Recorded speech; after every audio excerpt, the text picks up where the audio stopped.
Greetings, everyone, and welcome to Elephant TV. My name is Joe Kobuthi. Today, I'll be speaking to Dr. Maina Gichaba. Dr. Gichaba is the chairman, Department of Geology at the University of Nairobi. Karibu, Dr. Gichaba, to the Elephant TV. Thank you very much. I mean, to be here. Great. Just to kickstart this conversation, there's been the last couple of months to years that we have witnessed the rising of water in the lakes in the Rift Valley, and a lot has been said about this, particularly within the public sphere, and unfortunately, a lot within the public sphere hasn't been from a scientific perspective. A lot has been from different sources of knowledge and wisdom. But from a geologist perspective, if you will, just provide for us a context of what's happening in the Rift Valley and why the waters in our lakes are rising. This is a phenomenon that has been observed recently, I would say. But do not forget that a few years ago, about 10 years ago or so, we were talking about drying lakes of the Rift Valley. I don't know whether you remember that. Now we are talking of the rising lakes in the Rift Valley. But looking at the geologic evidence that is there, in a nutshell, we think we have evidence that at one time the lakes were higher than the way they are now. Maybe we talk of geologic time, about 10,000 years during the Holocene. We have had evidence, there have been scoring of the sediments in Kuru, Naivasha, and all that area. And it has actually been confirmed, yes, about 10,000 years or so ago, there was a huge lake. This area was under the lake. But now we just have these small remnants of these lakes. So what I'm saying is that here, there could be a lot of factors. Now, let me mention it on the onset, is that around last year, the government set up a task force to look at this phenomenon. Right. And I happen to have been one of the members in that task force. And our brief was very simple: to visit all these lakes in the Rift and do a quick scope mission and see what are the impacts, right? Because the lakes have risen. Right. So what are they? What could be the probable cause of these? But that was to come at the tail end. But what are the mitigation measures that we can look at the moment? So basically, we went around all the lakes, and there was clear evidence that the lakes have actually risen. The Lake Nakuru was one of our sample areas. And that's the time we were actually walking across the lake because it was completely dry. Right now, that lake has invaded the surrounding farmlands. It has destroyed the infrastructure at KWS. There was this photo that used to come in the press of the gates, all of them having been swallowed by water, the infrastructure, the roads, and then the farmlands around the lake. So all those things were evidences of the fact that you can't deny this, water has risen in the lakes. And not only Lake Nakuru, Elementaita also, Lake Bogoria. Remember the destruction of the hotel that was there, Baringo that is, and then Bogoria, and then Naivasha. Right? We also visited another lake like Turkana and Magadi. So the thing here is now what has caused this at this particular time. Right. We cannot basically, say this is one factor, because there could be very many factors. Because several things have been happening within the catchments or the watersheds of these lakes. If you look at Lake Naivasha, the catchment basically is where they have been farming. Where the cut line or the forest cut line has diminished. Same case with Nakuru. You see the Mau forest, the impacts of deforestation. And then what has happened after deforestation?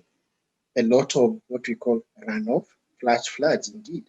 Okay. So it rains in the mountains, half an hour, then the water is already at the lake, and it has carried with it all the sediment. So could that be a factor that can be associated with the rising lake? And why only this time in the last 10 or so years? Because it was still raining 10 years or 20 years ago. Okay? Yes. It was even much more rain. By that time with the forest, the runoff was minimal. It was what we call a time lag in terms of the runoff. Right. So the lake would slowly and it will take its time. But what we are saying is that could there have been sedimentation? That the sediments taken all over from the catchments have all been brought to the lake. And if that has happened, then one of the hypotheses has been these soils have been to the lake and they have minimized or reduced the infiltration. Okay. And therefore, when it rains, then the water doesn't seep through, and that is possible. But there have been studies, recent studies, which have shown that even if the sediments are brought down to the lake, they are compacted at the bottom, and the effective thickness is just about 30%. So could that be the real cause? That's one big question. If you look at most of these lakes again, especially the ones Lake Nakuru, we can be very specific. There has been a lot of development within the area, right? So a lot of built environment. Right. So infiltration into the land is minimized. So you have excessive runoff. Could that also have contributed? So, and if so, by how much? So you see these hypotheses. Right. Then there has been one other consistent thing about the hydrology, that is looking at the amount of rainfall that has been raining over the last 10 or so years. And there has been one consistent thing. It has been rising.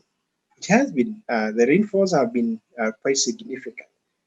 So, in fact, we noticed that about 125% of the rainfall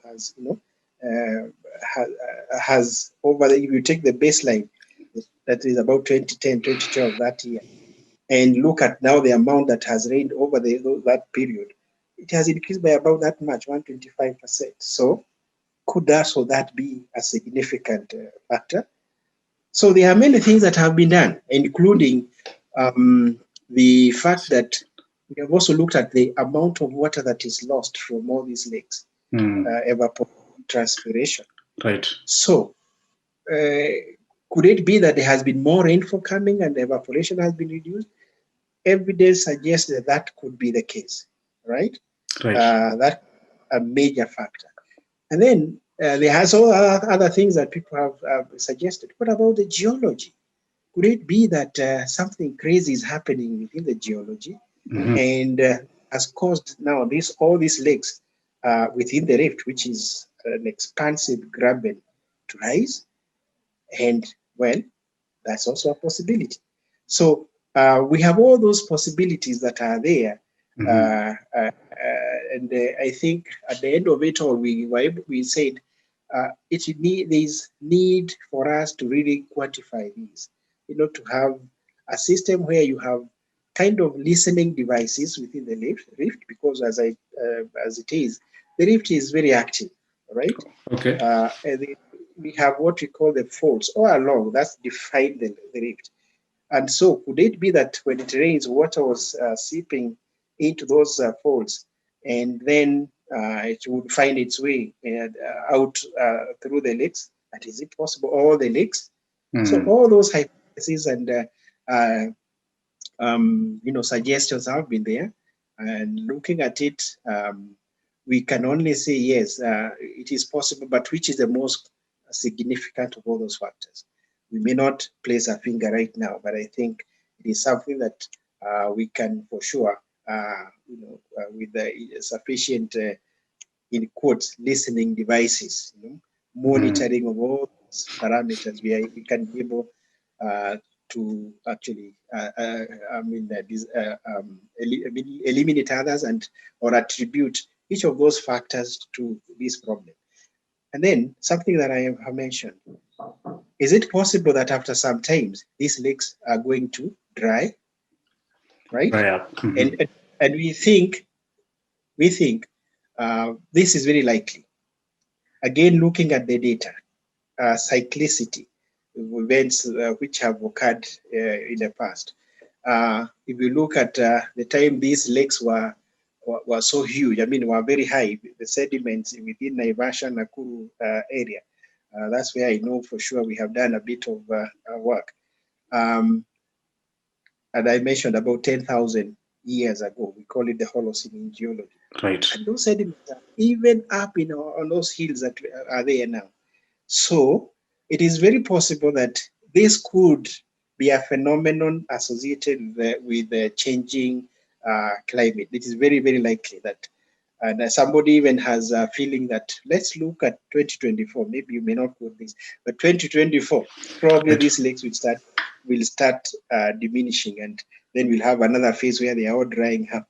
Has there been any relationship between what's happening in the Rift Valley and climate change, particularly either, I mean, because climate change, what's happening in the world today? The thing is, climate change is it is something that some people want to believe it doesn't exist. Mm-hmm. Others want to believe it. You saw the controversy with a former friend in the US, Trump. Yes. Right. Yes. Lived in those things, but the reality is, and from geological evidences, if I may look at the things that have happened in the past. The evidence is initially, for example, we used to believe in the centrality of the continents. The Right. continents as you see them today, that's how they were created. Mm-hmm. And that's why we were taught. But around about 1912, somebody moved around all the oceans of the world. He was a good geologist from Germany. He was called Wegener. And he was able to piece together. He looked at, for example, the coastlines of the continent. And he suggested that probably they were once upon a time together.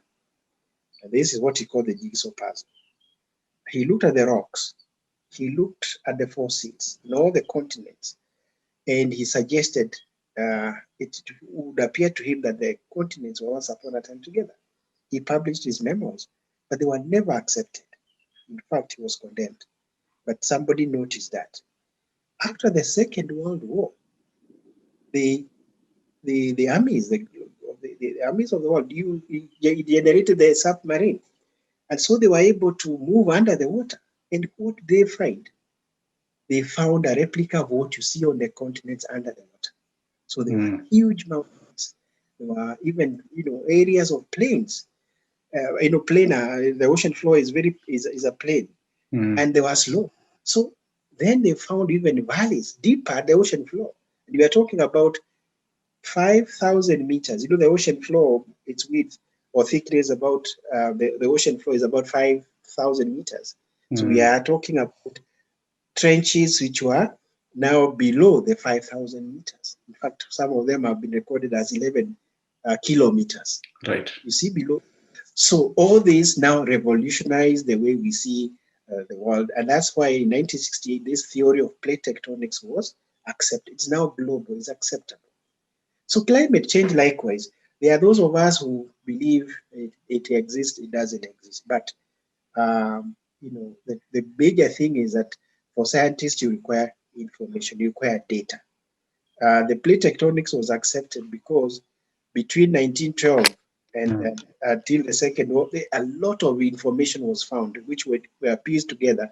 It was able to explain most of the geologic phenomena that we observe, including the existence of the Rift Valley. That it is a zone where there is what you call extension. The escarpments are every year increasing. The distance in between the two escarpments is increasing, but very slowly. That's a good thing about the geological processes. So what I'm trying to drive at is that even climate, there's those of us who don't believe in it, we'll have to accept, but data is required. A lot of information is coming through. And that's why, as I mentioned, there has now been some effort in the Rift Valley to call the lakes, Lake Naivasha and Nakuru. These ones I'm sure because we have evidence. And what has been found is that if you look at the core, the sediments, and you date them, 10,000 years ago, the lakes, the lake waters, Lake Naivasha, Lake Nakuru were one. They had covered the entire area. But over the years, because of the changes that have been happening, either due to plate tectonics, as I mentioned, or changing in the climate, now they have diminished to where they are. So this factor is real, and I think we need to accept that yes, climate change occurs, and it is cyclic. Some things happen after every. That's why you hear of a flood occurring after 100 years, Right. or what we call the return period, maybe 10 years or 100 years. And like in the Rift Valley, some earthquakes have occurred also. There was one in 1928 around Subukia, and somebody says from the records, probably after 100 years, we are going to get another one. And it is possible, another very significant. So this cyclicity of events in geology is what I'm trying to say. And I'd say that climate change, it keeps on also occurring. Okay, remember it's mentioned when we are offered that the Earth has been around for over about 6 billion years. Precisely. From what has been. So what has been happening over those years? A lot of things. And the good thing is that they are recorded in rocks, the events. So the geology, we're able to trace some of the events that happened in the past because they were recorded on rocks. And once this data comes forth, and it is well documented, then those phenomenon, the phenomenon of climate change will also become very, very true and very real. And that's why I dare say that now we are witnessing the rising of the lakes. In a few years' time, we shall maybe be talking about the drying of the lakes as we did about 15 or so years ago. Yeah. It was very fascinating. Which leads my next question, which is actually in two parts. Then, on one hand, if this is cyclic, is the current phase of climate change is it caused by human activity? And then, secondly, tied to the same question is because if indeed the lakes that you're saying may start drying up, what does it mean for human populations, movements, etc. And yes, appreciating that, I'm appreciating that geology. What does it mean for human populations? Are we likely to move around? What does it mean also for for our socioeconomic and political conditions currently? Well, we may, for example, look at what has happened now that they have risen. What happened again when they were drying up? Precisely. You see. So now they have, as I said, we have been working within for example, Lake Nakuru catchment. That one I'm very familiar with. We have worked there for quite a number of years, and the big question at that time was we were having no water, right? So again, the flamingos were disappearing because they had nothing to eat. Now they have disappeared because the water has become so diluted. There is no longer saline, and no longer able to produce food for them again. You see, right. So of course there are very many impacts with respect to these phenomena that we are observing now, and that's why the government even had to move to get this task force, simply because now it became an issue. When you displace people from their daily livelihood, for example, in that particular part of Nakuru, people had their own title deeds. The land was genuine, but they were now removed from their livelihood. They had, most of them, the social impacts you can mention here. We found where people had a lot of social problems. People are recorded to have gone crazy because the moment your livelihood is completely disrupted and you can't cope with the stress, then you snap. So it affected, you can imagine the chain reaction when you are forced to migrate. be rendered destitute, and all those kind of things. And of course, now it became a big issue because, again, the animals from the lake were able to quickly run away from the water. So where do they go? They go into the people's farms. And again, that creates another conflict. If you look at the destruction done, it was enormous. Although now, again, something very positive happened. I know fish had been introduced in some areas in the catchment in form of aquaculture. But when it rained, those ponds collapsed and the fingerlings were washed all the way to the lake. So a new economic activity was born where fishing became a major thing. Although now again the fish, because of the pollution of the waters, now became another catastrophe health-wise. Right. I don't know if you have seen it in the press where people are advised not to consume that fish because it was very toxic. But they were saying no. God displeased us from our houses and brought the fish, so here we are. This is something from manna from heaven. So you have all those impacts, and either when it rises or when the lake rises or when the lakes drop, these social problems are likely to be there, and we have seen them because, like, when there is again no water in the lake, no forage for the animals. Again, there was those human wildlife conflicts in the area. So basically, you expect all those kind of things to happen. So it becomes a social problem, and for the politicians, it's a very big problem because these are their voters. Precisely. They want them there because they need them, for them. So they had to intervene, and unfortunately, they could not offer a quick solution because telling people that they must be relocated somewhere, where is the land and who is going to pay for that. We also found new diseases, because of when the water comes, what do you expect?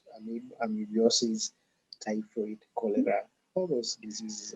As a wrapping up question, how should people start thinking and responding to such levels of dynamic shifts in their realities? And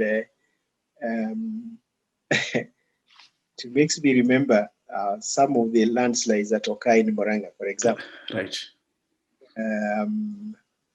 We say this, we blame them on nature.